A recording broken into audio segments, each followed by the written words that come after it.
it looks like Jen Rosati and Dawn Staley and all those folks that Cheryl Reeve, who had a hand in Caitlin Clark not making Team USA last year in the Olympics, the actual committee, looks like they may be gone. Heads are rolling.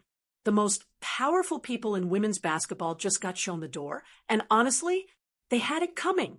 Jen Rosati, Dawn. Paint dry. I'd rather watch dirt just be moved around because Caitlin Clark's not on the team. If she's there, it's appointment TV. You people, whoever did this, honestly, hey, take your brain, put it in a museum, and stop. Staley, Cheryl Reeve, the same committee that looked at Caitlin Clark, the biggest star women's basketball has ever seen, and said, she's not good enough for the Olympics. Well, they're gone. Fired. Replaced. And the woman taking over? Sue Bird. Yeah, that's Sue Bird.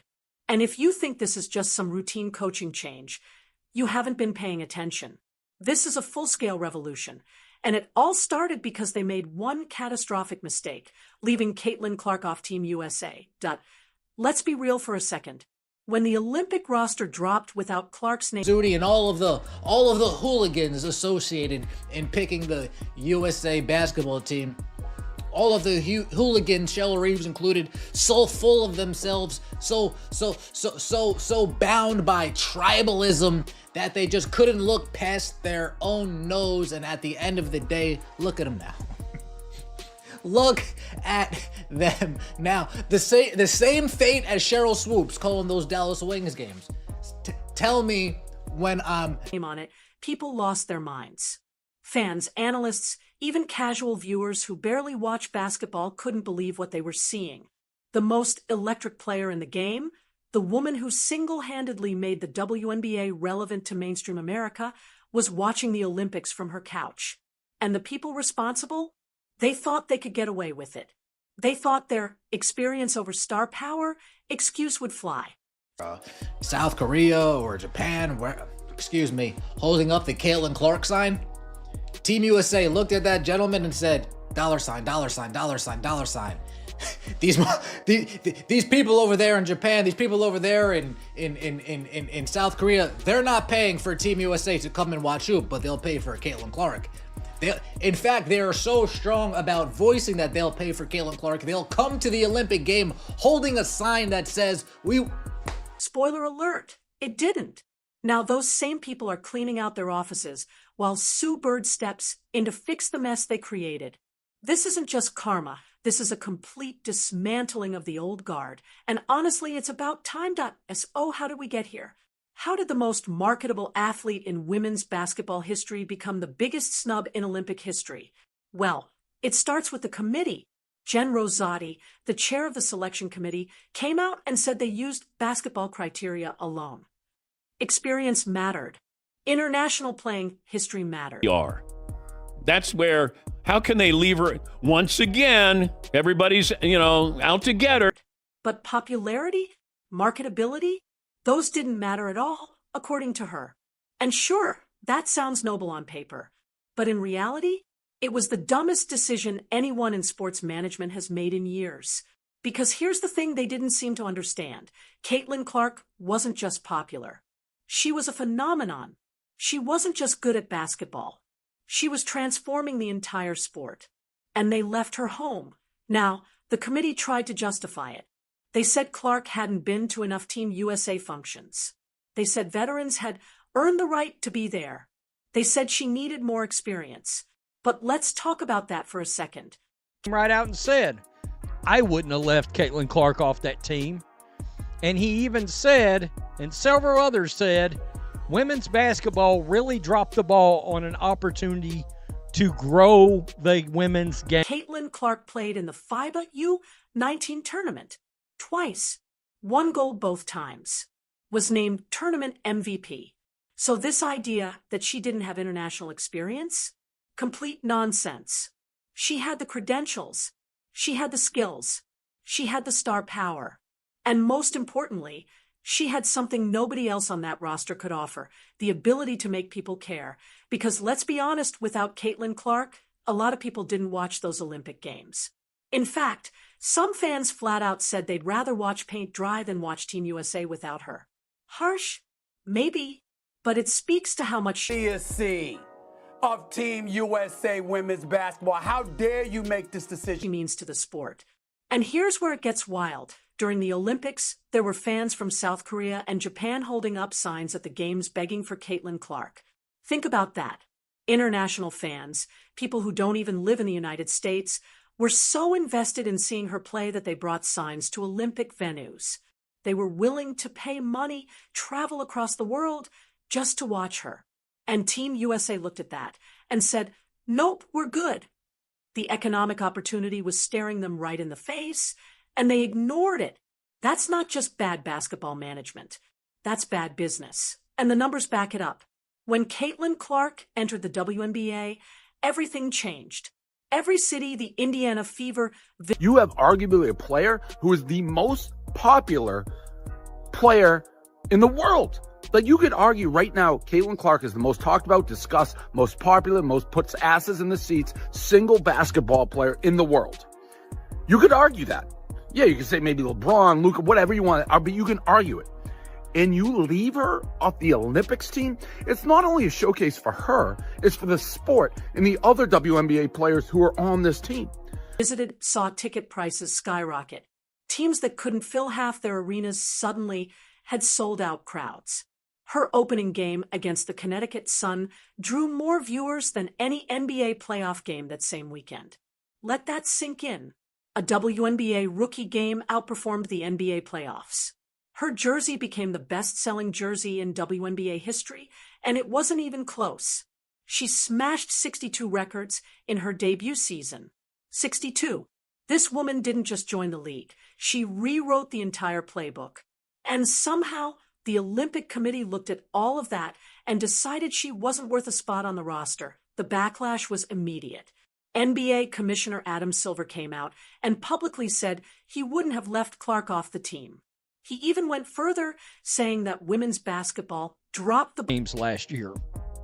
All right, and yeah, I don't know what it could have done to women's basketball by not including her. When the commissioner of the NBA is calling you out for mismanaging women's basketball, you know you messed up. Stephen A. Smith didn't hold back either, saying the decision deliberately hampered the sport's growth at a critical moment. Lisa Leslie, a four-time Olympic gold medalist and legend of the game, called it the greatest marketing blow. I mean, there's going to be a lot of people cheering for that other side. I mean, I'll get two shits. How about one? Not even one shit. Any second guessing here about not having Clark on the Olympic team? From me. Under in basketball history. She literally said the people running Team USA had the brains of museum exhibits for how dumb the decision was. These aren't random fans on Twitter. These are some of the most respected voices in basketball, and they were all saying the same thing. This was a disaster. But here's what the committee didn't realize. This wasn't just about one player. This was about what Caitlin Clark represented. She was proof that women's basketball... France, the U.S. women's team was caught up in controversy leading up to the Olympics because Caitlin Clark was not on the team. The argument not to take Clark, a rising global megastar in the sport, was in part because she had not participated in many Team USA offseason functions, and also because there were women with more national team... ball could be mainstream. She was proof that people would show up, tune in, and spend money if you gave them someone to root for. The Olympics are the perfect stage for that. Casual fans watch sports they'd normally ignore during the Olympics. It's where stars are born. It's where the world pays attention. And the committee chose to exclude the one player who had already proven she could captivate that audience. To be on the team. Based on how Caitlin Clark was playing, at the time, she was worthy of being on this team. This is Caitlin Clark up against Jewel Lloyd, Diana Taurasi, and Kelsey Plum. Yeah, it's tough when you see it in front of you, right? Chelsea Gray's not even on this graph. Why isn't Chelsea Gray on this graph, you may ask? They operated like it was still 2004, like women's basketball was still fighting for scraps of attention. They couldn't see that the game had evolved, and Caitlin Clark was leading that evolution. Now let's talk about Cheryl Reeve, because her role in all of this is crucial. Reeve tried to distance herself from the decision. She said she had little influence over the roster. She even snapped at reporters who dared to ask her about it, yelling, "Why the hell would I answer a national team question while wearing her Minnesota Lynx gear?" Classic deflection. But here's the truth. Jen Rosati, the chair of the selection committee, admitted that the team was built Forming deserved to be on that team. Based on Chelsea Gray coming off hobbled from injury, you don't even know the status of her as a player. Caitlin Clark should have been on that team. She was easily one of the best players from Jump Street. Her struggling, oh my God, she's struggling with 16 points, 6 assists, and 5.5 rebounds. Oh my God, the struggle. She's shooting 39%. Yeah, Jewel Lloyd always shoots like trash. Kelsey, you got... specifically around Cheryl Reeve's coaching style. The roster was tailored to her philosophy: defense over offense, veterans over star power. So when Reeve claims she had no say, what she really means is she doesn't want to take responsibility for the backlash. And that backlash was justified because her decisions almost cost Team USA the gold medal. Remember the gold medal game against France? Team USA barely won, 67-66. A game they were supposed to dominate turned into a nail-biter. Why? Because they couldn't score. Every time the defense collapsed on Aya Wilson or Brianna Stewart inside, a few weeks ago, 2 of the members are of the Indiana Fever, Caitlin Clark and Kelsey Mitchell. the ball stopped moving. There wasn't enough three-point shooting. There wasn't enough creativity. The team looked slow, predictable, and flat. And you know who could have fixed that? Caitlin Clark, a player who averaged nearly 23 points and 9.5 assists per game after being cut from the Olympic roster. A player who had 19 assists in a single game and broke the WNBA rookie assist record. Before the Olympics, she was averaging 15.6 points and 6.3 assists. After getting snubbed, she exploded. She didn't just prove the committee wrong, she humiliated them. And here's the kicker. After the Caitlin Clark, and there was so much conversation on should Caitlin be on the U.S. women's national team. You were part of the selection group. Give me your read on that now that we've got a little bit of time and we can get into some clear air to see what happened. Right. When as a committee member, you're charged with putting together best team of players, the best talent. Caitlin is just a rookie in the WNBA. Wasn't playing bad, but wasn't playing like she's playing now. If we had to do it all over again, the way that she's Olympics ended and the WNBA season continued, the top 3 scorers in the league were led by 2 Indiana Fever players, Caitlin Clark and Kelsey Mitchell. The same player the committee said wasn't ready was outperforming everyone they chose over her. The evidence was undeniable. The decision wasn't just bad, it was indefensible. And behind the scenes, USA Basketball knew it. They saw the... she is an elite passer.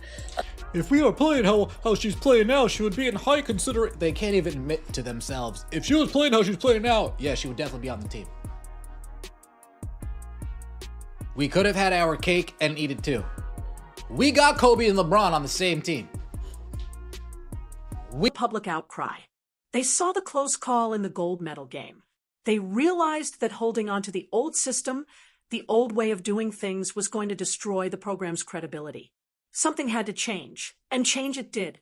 USA Basketball announced a complete overhaul of the women's Olympic program, and the person leading that overhaul is Sue Bird. Is expected to be announced as the managing director for the USA women's national team for the 2028 Olympic cycle. She will take on what is known as the Grant Hill role, selecting player rosters and coaching staff. And for those of you who aren't too familiar with the WNBA or the women's side of Team USA, and Grant Hill's a little bit new in this role, Jerry Colangelo role.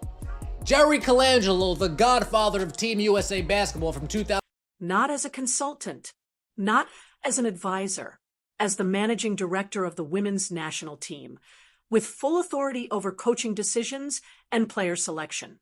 This isn't a committee anymore.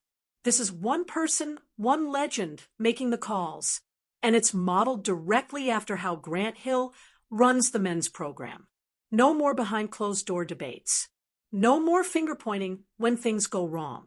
The the buck stops with Sue Bird. Will announce a major shift in its structuring on Thursday when Sue Bird is announced as the managing director for the USA Women's National Team 2028 cycle.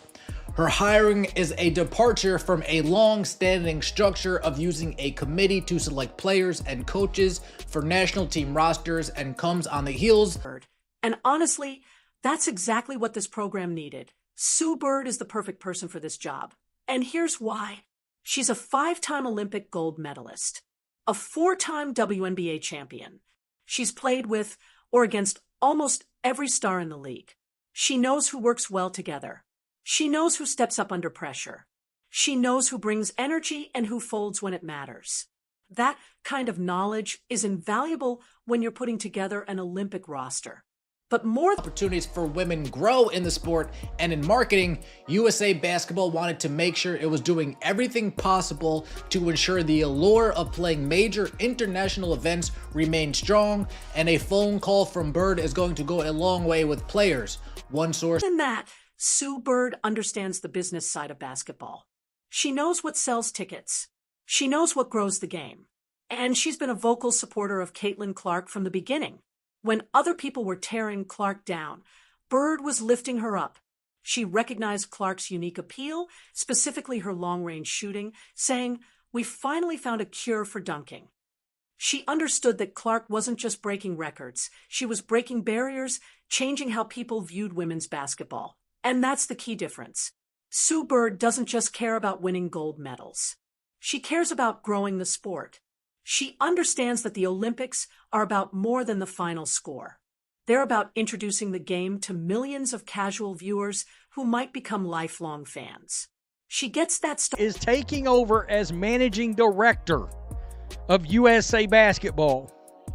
And this is done in a model of the men's way of doing it. Okay? She will have the say over who makes this team. Our power matters. She gets that marketability isn't a dirty word. It's a necessity. And she's not afraid to make decisions based on that reality. If Sue Bird wants Caitlin Clark on the 2028 Olympic team, Clark will be on the team. No committee debates. No excuses. It's that simple. The timing of this announcement isn't a coincidence. USA Basketball watched their reputation take a beating. Vocal supporter of Caitlin Clark. The fact is, while everybody was coming down on Caitlin Clark last year, so many, she was one that was trying to prop her up and was an advocate for Caitlin. I do not think you will. Caitlin Clark will not make that team next time. I can. During the Clark controversy, they saw how close they came to losing gold. They realized that women's basketball is entering a golden era of popularity, and they couldn't afford to keep operating with an outdated system. Sue Bird's appointment is a signal that USA Basketball is finally ready to embrace both elite talent and marketability. No more choosing between the two. No more pretending that star power doesn't matter. This is a new era, and it's exactly what the sport needs. What does this mean for Caitlin Clark? It means her path to the 2028 Los Angeles Olympics just got a whole lot clearer. Under the old system, Bird's new role is a major change for USA Basketball. Previously, the women's team and coaching staff was named by committee. Now, that is Sue Bird's job. Wow. She was fighting against a committee that valued tradition over talent. Under Sue Bird's leadership, she's got someone in charge who actually understands her value. Someone who won't ignore her impact on the game. Someone who knows that putting Clark on that Olympic roster isn't just the right basketball decision, it's the right business decision. And with Sue Bird publicly saying she's confident Clark won't be left off the team next time, the message is crystal clear. The snub won't happen again. This whole saga is a story of consequences. The old guard thought they could ignore the most marketable player in basketball and get away with it. They thought their experience and their basketball criteria would shield them from criticism. They were wrong. The backlash was swift, the evidence was damning, and now they're gone, replaced by someone who actually gets it. Someone who understands that women's basketball isn't struggling for attention anymore. It's thriving. And if you want to keep it thriving, you put your best players on the biggest stage. You don't leave your stars at home because they didn't attend enough off-season functions. You don't sacrifice the future of the sport to preserve the egos of the past. Caitlin Clark's journey from Olympic snub to guaranteed 2028 roster spot is just beginning, and honestly, it's poetic. The system that rejected her has been dismantled. The people who doubted her have been replaced. And the woman now in charge? She's a believer. Sue Bird taking over USA Basketball isn't just a changing of the guard. It's a statement. The future is here, and it's not interested in playing by the old rules anymore.